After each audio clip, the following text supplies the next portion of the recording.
Hello everyone. सो आज के lecture में हम लोग पढ़ने वाले हैं फंक्शन कॉलिंग मेथड्स। तो फंक्शंस को हम लोग दो तरीके से कॉल कर सकते हैं, call by value and call by reference. So यहाँ पर देखिए क्या हो रहा है। सबसे पहले मेन फंक्शन कॉल हो रहा है जिसमें कि कुछ वेरिएबल्स को हमने इनिशियलाइज किया है एंड देन फैक्ट फंक्शन को कॉल किया है जिसमें हमने पास किया है एक पैरामीटर n।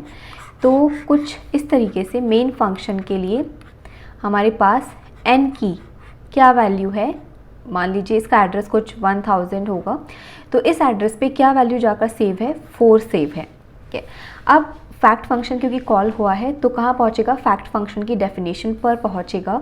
तो यहाँ पर फैक्ट फंक्शन के लिए ये क्रिएट करता है the copy for the same variable, but क्योंकि फैक्ट फंक्शन है, दूसरा फंक्शन है, तो ये कॉपी क्रिएट कर रहा है तो इसका एड्रेस वुड बी डिफरेंट।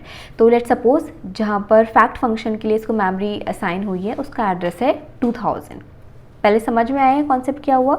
ये कॉन्सेप्ट सभी के लिए चल रहा है बट वहाँ पर मैंने आपको नहीं बताया था अभी तक जितने हमने लेक्चर्स पढ़े हैं, ताकि आपको कन्फ्यूजन ना हो। यहाँ इसकी ज़रूरत है तो यहाँ आपको ये चीज़ पढ़ाई जा रही है। तो क्या होता है, जब भी फंक्शन कॉल किया जाता है तो इसमें जैसे जो भी वेरिएबल आप पास कर रहे हैं तो मेमोरी में कुछ ना कुछ वो स्पेस ले रहा होगा।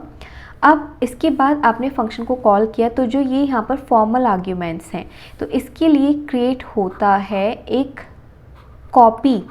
This is the copy of the original value.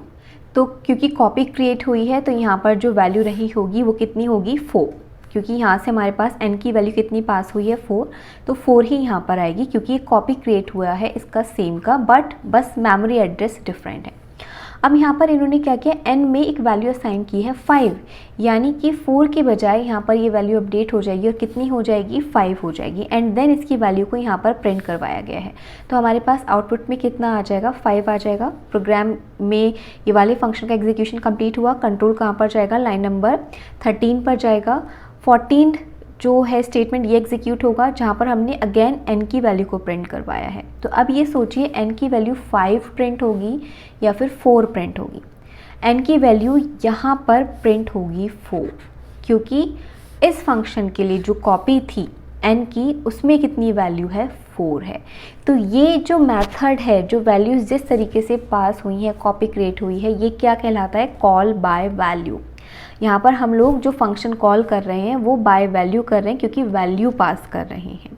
But आप अगर देखो यहाँ पर तो n = 5 यहाँ पर हमने इसको प्रिंट करवाया तो ये हमारे पास 5 प्रिंट हुआ है। बट जब यहाँ पर n की वैल्यू को प्रिंट करवाया गया है तो ये वाली वैल्यू प्रिंट हुई है। क्योंकि 5 वैल्यू क्यों प्रिंट नहीं हुई, क्योंकि this variable n is local variable to this fact function.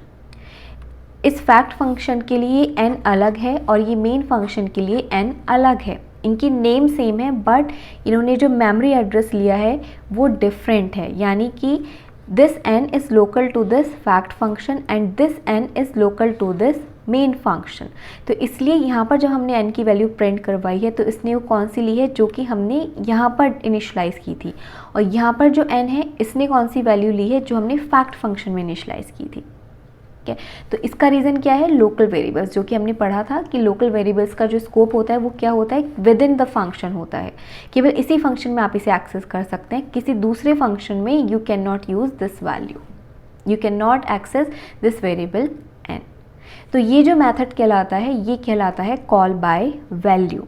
तो अब मान लीजिए जैसे कि यहाँ पर हमने n पर कुछ अपडेट्स कर दिए होते, हमने n = 5 किया और हमें क्या करना था, n = n + 100 200 करवाना था। ठीक है, तो हमारे पास आउटपुट में देखिए कितना आएगा, 205 हो जाएगा। यानी कि n की जो वैल्यू है वो अपडेट होकर फंक्शन फैक्ट में कितनी हो चुकी है, 205 हो चुकी है।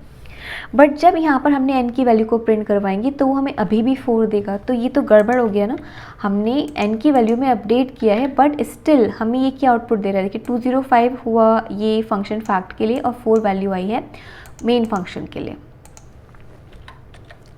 /n करके फिर से एग्जीक्यूट करती हूँ, देखिए 205 एंड 4 हमारे पास आउटपुट में आया है। तो ये तो गलत हो गया ना, हमने n पर ऑपरेशन परफॉर्म कर दिया था तो वो अपडेटेड वैल्यू यहाँ पर प्रिंट नहीं हुई है, इसने अभी भी अपनी ओरिजिनल वैल्यू को उठाया है। तो ये एक तरीके से आप कह सकते हैं डिसएडवांटेज है, डीमेरिट है call by value method use करने का, क्योंकि हम वेरिएबल पे कोई भी ऑपरेशन परफॉर्म कर चुके हैं बट वो ऑपरेशंस को रिफ्लेक्ट नहीं कर रहा है दूसरे फंक्शन में। तो that is the disadvantage of using call by value method. Disadvantage क्या हुआ कि जो कॉल बाय वैल्यू मेथड होता है that don't modify the value of, don't modify the original value. That is the main disadvantage of using call by value method. और may be कि आपके पास कुछ सिचुएशन ऐसी हो जहाँ पर आप नहीं चाहते कि जो ओरिजिनल वैल्यू हो वो चेंज हो, तो वहाँ पर इसका एडवांटेज हो सकता है। बट इस प्रॉब्लम को ओवरकम करने के लिए हमारे पास एक सेकेंड मैथड आया था, that is call by reference. तो देखते हैं कि कॉल बाय रेफरेंस मैथड क्या होता है। कॉल बाय रेफरेंस का मीनिंग क्या हुआ कि रेफरेंस का मीनिंग क्या हुआ, एड्रेस। हम लोग अब यहाँ पर जो फंक्शन कॉलिंग करेंगे वहाँ पर हम लोग एड्रेस पास करेंगे, ना कि वैल्यू। तो देखते हैं उससे क्या हमारे पास चेंजेस आएंगे। इसी सेम प्रोग्राम में हम लोग देखेंगे। तो यहाँ पर हमने जैसे एक मैं बना लेती हूँ memory space for main function. तो मेन फंक्शन में n है और लेट सपोज इसको एड्रेस असाइन हुआ था 1000 जिसमें वैल्यू है 4। और क्योंकि ये वैल्यू पास की जा रही है टू फैक्ट फंक्शन, तो फैक्ट फंक्शन की भी बात कर रहे हैं। यहाँ पर n है, लेट सपोज इसका एड्रेस है 2000 और यहाँ पर भी वैल्यू क्या पास हुई 4। ये हमारे पास पहले वाला सिचुएशन था। अब फिर से अब हम लोग बात कर रहे हैं कॉल बाय रेफरेंस की, कॉल बाय रेफरेंस मैथड की। तो यहाँ पर क्या होगा, हम लोग n के बजाय अब हम लोग पास करेंगे यहाँ पर एड्रेस ऑफ दिस वेरिएबल, कि मेमोरी में इसको क्या एड्रेस मिला है। और एड्रेस हम लोग कैसे पास करते हैं, इस एम्परसेंड साइन के बाद, जिसको हम लोग कहते हैं एड्रेस ऑफ ऑपरेटर। ये हम अभी एक फर्दर एक टॉपिक पढ़ेंगे पॉइंटर्स, वहाँ पर हम लोग पूरे एलैबोरेशन के साथ पढ़ने वाले हैं। बस अभी आप यहाँ पर ये समझने की कोशिश कीजिए कि कॉल बाय रेफरेंस मेथड क्या होता है। तो यहाँ पर हमने अब फैक्ट में क्या पास किया है, वैल्यू पास नहीं की है n की, हमने n का एड्रेस पास किया है। तो n का एड्रेस कितना है, 1000 है। ठीक है, तो यहाँ पर क्या पास होगा, यहाँ पर 1000 पास हुआ है, ना कि वैल्यू 4। तो यहाँ पर आके जो कॉपी क्रिएट हुई है n के लिए फैक्ट फंक्शन में, वहाँ पर क्या सेव हुआ है, एड्रेस ऑफ दिस n, जहाँ पर n को मेमोरी स्पेस मिला था। और इसका एड्रेस लेट सपोज जहाँ पर ये मेमोरी स्पेस इसको मिला है वो 2000 है। ठीक है, तो अब ये यहाँ पर पहुँचा। अब क्योंकि इंट n हमने यहाँ पर लिखा है, तो n तो एक इंटीजर टाइप का वेरिएबल है, जबकि यहाँ पर ये क्या कंटेन कर रहा है, एड्रेस। तो एड्रेस एक जो है नॉर्मल वेरिएबल कंटेन नहीं कर सकता है, बट अगर आप चाहते हैं कि कोई वेरिएबल किसी दूसरे वेरिएबल का एड्रेस कंटेन करें तो you will have to declare it as the pointer variable. तो पॉइंटर वेरिएबल डिक्लेयर करने के लिए we use this pointer before the name of the variable. ठीक है, तो अब क्या होगा, यहाँ पे एड्रेस ऑफ n, यहाँ पर हमारे पास n वेरिएबल में क्या आ गया, एड्रेस ऑफ दिस आ गया है। यहाँ पर जो 1000 एड्रेस है वो इस मेमोरी का है, तो वो पॉइंट आउट करेगा इस मेमोरी एड्रेस को। तो यानी कि ये दोनों एड्रेसेस अब नाउ लिंक हो चुके हैं। अब अगर आप इस n में कोई वैल्यू असाइन करना चाहते हैं तो you will have to use this indirection operator. ठीक है, तो इनडायरेक्शन ऑपरेटर में आपने कितनी वैल्यू असाइन की है, 5। तो ये वैल्यू अब यहाँ सेव नहीं होगी, क्योंकि ये तो केवल एड्रेस कंटेन कर सकता है। ये वैल्यू कहाँ पर चेंज होगी, यहाँ पर हमने यहाँ पर लिखा पॉइंटर n या फिर इनडायरेक्शन n। इनडायरेक्शन n का मीनिंग क्या है कि फैक्ट फंक्शन के लिए जो n वेरिएबल है, ठीक है, वो जिस भी एड्रेस को पास कर रहा है उस एड्रेस पे जाके हमें वैल्यू को क्या पुट करना है, 5 पुट करना है। तो यहाँ पर वैल्यू कितनी हो गई है, 5। अब हमने क्या किया, यहाँ पर भी हम लोग इनडायरेक्शन वेरिएबल का यूज़ करेंगे। तो एस्ट्रिक n प्लस 200, तो यहाँ पर अब वैल्यू अपडेट होकर कितनी हो जाएगी, 205 हो जाएगी। अब यहाँ पर आप एस्ट्रिक n की वैल्यू को करवाएंगे प्रिंट। ठीक है, और यही सेम वैल्यू यहाँ पर भी प्रिंट होगी। अब यहाँ पर एस्ट्रिक n लिखने की ज़रूरत नहीं है, क्योंकि इस मेन फंक्शन के लिए तो n वेरिएबल में हमारे पास वैल्यू ही अवेलेबल है, बट यहाँ पर फैक्ट फंक्शन के लिए हमारे पास n वेरिएबल में एड्रेस था, तो इसलिए हमने यहाँ पर एस्ट्रिक या इनडायरेक्शन ऑपरेटर का यूज़ किया है, जो कि पॉइंट कर रहा है इस पर्टिकुलर एड्रेस को और उस वैल्यू को इसने पॉइंट आउट किया है। देखिए मैं कंट्रोल एस करती हूँ और एग्जीक्यूट करती हूँ, तो हमारे पास आउटपुट में आया है 205 एंड 205। इसने मीन्स क्या किया, इस फंक्शन के लिए, मेन फंक्शन के लिए भी और फैक्ट फंक्शन दोनों के लिए ही जो वैल्यू है n की चेंज किया है, दोनों के लिए ही वैल्यू को चेंज किया है। यानी कि अगर आप call by reference method use करते हैं तो you can modify the original value, क्योंकि ओरिजिनल वैल्यू यहाँ पर चेंज हुई, यहाँ पर कोई चेंजेस नहीं हुए हैं।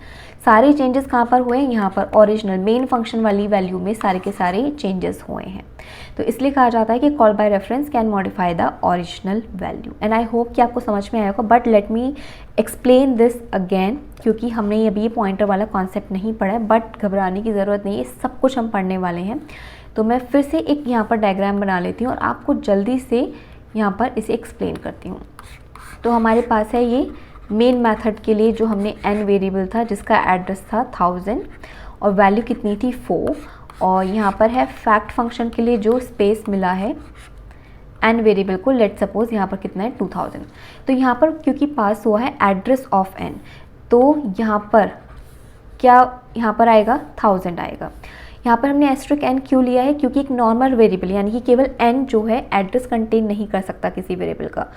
एड्रेस कंटेन करने के लिए हमें डिक्लेयर करना पड़ता है एक पॉइंटर वेरिएबल।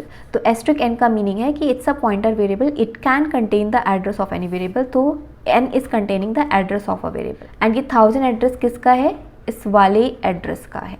जो फैक्ट फंक्शन था उसमें जो वेरिएबल n है वो डायरेक्टली पॉइंट आउट कर रहा है अब मेन फंक्शन वाले वेरिएबल n को।